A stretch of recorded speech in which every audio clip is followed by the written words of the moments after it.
bayan natin. Katabi ko po yung ating heroine sa Olympics sa Brazil. And siya yung nanalo sa silver weightlifting. She got the silver for a long time na wala tayong medalya sa Pilipinas. So really, it came as a surprise. And I was also watching her. And I was really scared when she was struggling to pull the weights. At when she was able to do it, I was almost shouted that alam ko na we were fighting for this silver medal.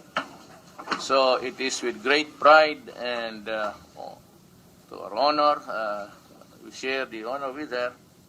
I'd like to present to you Hidelin Diaz, isang Buanganya.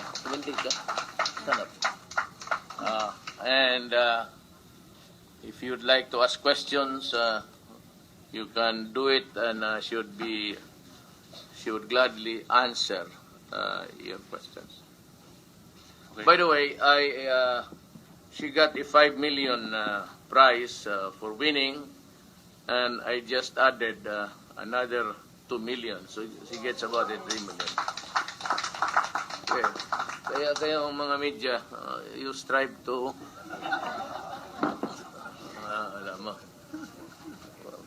para let's give her a chance to talk. You address the ating bayan, mga Pilipino na bumilib sa iyo. Nagpapasalamat po ako sa inyo, sa nagdasal, sumuporta at naniwala sa akin. Nung last August 7, na iwagayway ko ang bandila ng Pilipinas sa Olympics. Naipakita ko na kaya nating mga Pilipinong manalo sa Olympics. In not so many words, yun talaga. If we just put in the discipline in any field with hindi naman some tools, but a little help from the national government in the budget, we'd be able to get some miracles and surprises along the way.